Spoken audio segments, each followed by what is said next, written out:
Morning, ladies and gentlemen. Thank you very much for this opportunity to be here.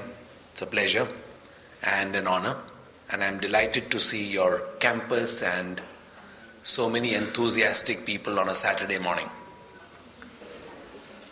It's heartening to speak to so many people who have their eye on the future, because ultimately all of you are going to leave this cozy campus fairly soon and discover an interesting world out there.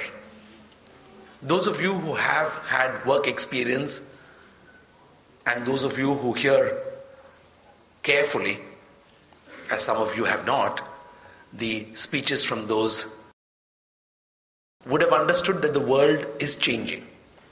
And I think the nature of the ecosystem and the nature of the world of business is changing. I'm a bit of a dinosaur in some senses because I belong to a past when I started my work as somebody who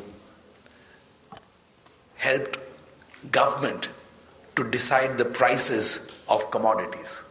So I worked in an organization which is now fortunately dead, called the Bureau of Industrial Costs and Prices, which defined at what price manufacturers could sell jute, paper, tires, all kinds of things. So can you imagine a time when the government, central government, decided at what price you could sell several products? So those days have gone, and you're living now in a new world.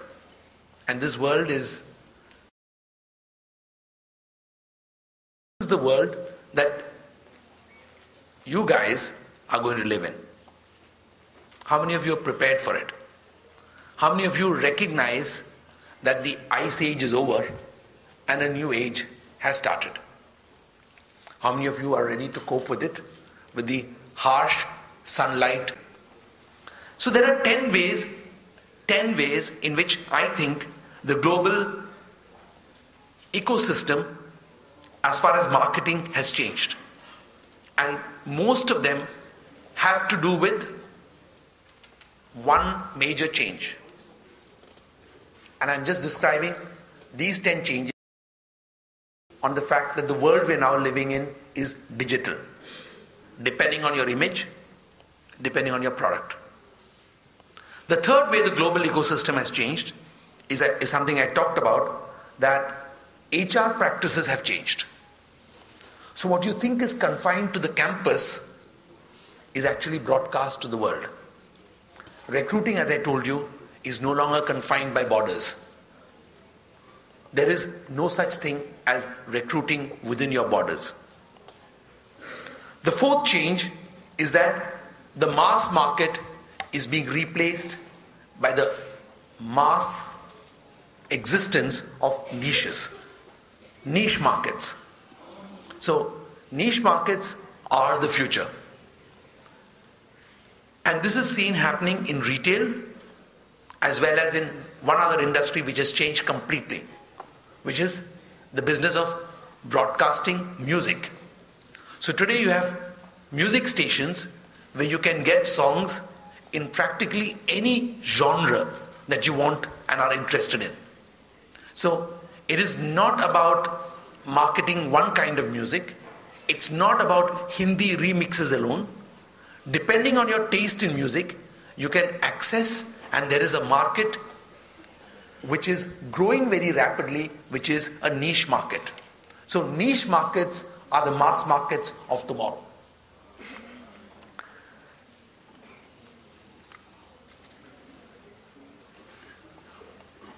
The fifth thing is to remember that marketing is about managing the talk around you.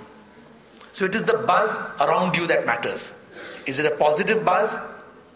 Is it a must-try buzz? Or is it a must-buy buzz? And what's the worst? Don't touch this buzz. Don't go there buzz, right? So if you look at how people go to restaurants today, if you live in a large city, you would only go to a restaurant after you've logged into Zomato. Correct? So you don't go to a restaurant till you've tried Zomato. And even restaurants are a dying business. We don't know this yet. But there is a new product which is already on the way, which is considered in America the restaurant killer. So you can't believe this at this moment. And it doesn't have to do with digital printing. But it has to do with killing the way currently restaurants are organized. So think about it, and if you remind me at the end of the talk, I will tell you what that application is. Okay? It's not available in India yet, but take a look at it and try and understand what it's going to do. It's going to change the way restaurants exist. So if you're in the restaurant business, or if you have written down as one of your choices as a job which involves being in the restaurant business, imagine a future where that is going to be questioned. Maybe it's not going to be questioned in Bhubaneswar for the next 3 years or 5 years, but believe me, the change is coming. So that's what the world is like. So it doesn't matter if you are in the product business or in the real estate business, it's all changing. So conversations have their socio-cultural context. Now this is something that we forget in this age of mass universalization. We think everything is going to become equal. So you think that the 64 tribals groups of Orissa are going to be part of the mainstream. Welcome to the real world. In the world of the future, each of these identities is actually going to get enhanced. It's not going to get swallowed up in one mainstream. And that's what you got to work towards. So if you recognize that and work towards your own cultural identity, then you're smarter. Because that identity is no longer a niche. It has a global reach. That there are very few secrets. Except for Coca-Cola, a company which I worked with for a long time, most companies don't have very many things by way of product secrets. If you look at the clones for most pharmaceuticals, you can see that generic drugs are threatening the branding of existing pharmaceutical products. Generic soaps are going to devastate the soap industry. And then there is more change coming. These brands have to spend more effort keeping their market share. They have to make more effort to make sure that they retain customer loyalty, and then a new product comes which makes you question, is this the product I really want? And the buzz begins to build around a new product. And you haven't prepared yourself for the buzz slowly dying down from your product. So, if you want to look at KIIT and its own management faculty or its management placement, you got to understand what is the change from 5 years ago. How many people are coming to the campus? How much recruitment is taking place? What proportion are being recruited on day one? You got to understand when the buzz is on the way up and when the buzz is on the way down. And when it's on the way down, you have to do something to kick it back way up. And that's in your hands, not in the hands of your teachers, not in the hands of just those who manage the academics, not in the hands of the placement office. Buzz is in the hands of the students. They're the customers. And it's in the hands of the recruiters. So, it's no longer, as I said, a world where secrets can be kept. And as I said, except for some pharmaceuticals and Coke's secret formula, most formulas are out in the public domain. If you go to the net, you can even learn how to make a nuclear bomb. Right? You know that. Or you don't know that. Better you don't know that. Anyway. So if there is a gulal somewhere, you will find it on Google. So nothing can be hidden. And therefore, the other change that is happening is that it is no longer possible to command a premium or profit merely by controlling access to information, or in the world of 3D printing, to goods. So you can't command a premium merely because you own the production of that good. And e-commerce will make sure that every customer gets access to a product that is closest to you, that is cheaper than you, and sometimes is better than you. Closer, cheaper, and better. And you know the characteristics of the Indian customer. There's only one factor that determines everything, right? And what is that one factor? Price. The eighth thing that's going to change is that collaborating with customers is the key. You have to make what the customer is talking to you about. You have to make it in the color that the customer wants. So, collaboration with the customer. What was it in the earlier days? Collaboration with your suppliers. Collaboration with your distributors. Those were part of the business ecosystem. But a new character has jumped into this business ecosystem, and that character is called customer preference. It's not confined to marketing. It defines the way you finance,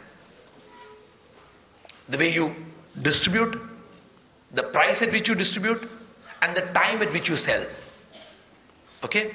So companies are no longer satisfied with the way things can be sold. They have to listen to what the customer is asking for. And that's the big change that's also going on. And to be a large company tomorrow, the ninth thing is that you don't need to be a company that makes anything. And we already heard about that, about ITC, for example, selling soaps which they don't make. So companies can actually become from producers into platforms. So this is a huge conversion from changing from being a platform. The platform can be something on which you manufacture, something on which you merely have a price auction. So there are all kinds of platforms, and you become a larger and larger corporation. A corporation which is based on this whole business of customers getting together to purchase. What is an example of that? Where it's only a platform, it doesn't produce anything. Example? Online shopping, kind of, but it at least produces it's a platform, but there's one company which only is a platform. No, Groupon. Okay? Where customers just get together and bid for an item which is based on somebody else. And then they can get a better price because there's a power of customers getting together. Okay? So, you don't need to be a manufacturing company to be employed by them tomorrow. You can be one of these companies, you can be a platform. And that's where the greatest opportunities could exist. What I'm talking about is transparency. You can't hide how much pollution you're doing. You can't hide how many environmental clearances you flouted. You can't hide how many employees are unhappy. You can't hide how many students haven't woken up on time for class. You can't hide anything. Everything is in open source, open domain. So these are the 10 changes that I wanted to talk about. And these 10 changes ensure that the world that you're going to live in is going to be a completely different world tomorrow. The ecosystem has changed.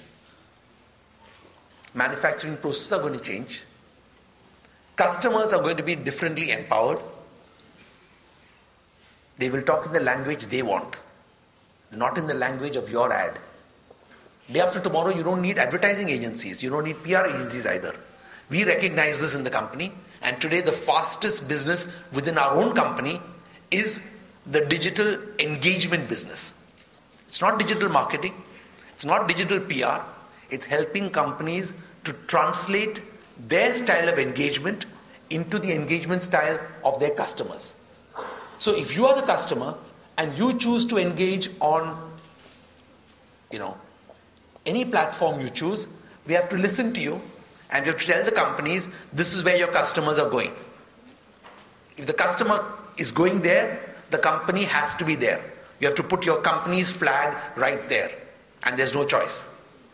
So companies can't master all the languages, therefore we continue to have a role. Advertising.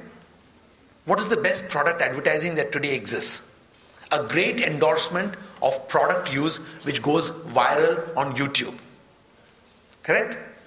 So you can be a great car company, and if a customer puts up a video of her driving that car on a freeway at a high speed, that is more impressive than any ad shot by a Prahlad Kakkar or scripted by Prasun Joshi, because that is real.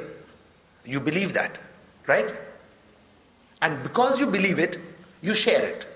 And because you share it, others get to see it. And because others get to see it, they have a chance to buy the product.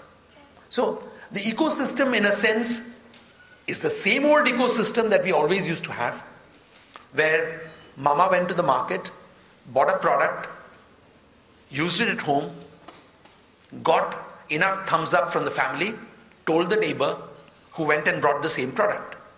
And then the village shop or the small city shop got extra demand and then gave a product order to the distributor. And the distributor gave an order back to the manufacturer. All that has been compressed now. The information is instantaneous. So I'm a student from MBA first year. So we have been given the impression right since childhood that we are moving towards a more egalitarian society, be it technologically, socially or spiritually. So you were the first one who said that we are moving towards a future where our cultural identities are enhanced rather than a more homogeneous identity. So I have two questions regarding it. Whether is it a trend that is following marketing strategies or the marketing strategies following cultural trends? Second question, is it in the best interest of society that such a thing happen? Yes. Answer to both questions is yes. I think it's a better society which recognizes that people are different. That's one. So the range of, forget food options and travel options, the range of spiritual options available today are amazing. So everything is finding expression. And you will gravitate towards that which finds expression. Correct? The place and the space for expression is higher. So people can find the things that express themselves better. Are niches better? I'm a believer that niche is better. Are cultural identity is important? I think it is important. Do dead languages matter? I think they do matter. So I think that in my vision, if the world is less homogeneous, it is better. If the world is more peaceful and homogeneous, that is ideal. But initially there will be conflict. Just as those who misunderstand that all the rules that we are having now, like RTI and sexual harassment in the workplace, are actually disrupting society, are only seeing the start. But you'll end up in a world which is more different, not homogeneous, but more acceptable. Thank you. Thank you very much.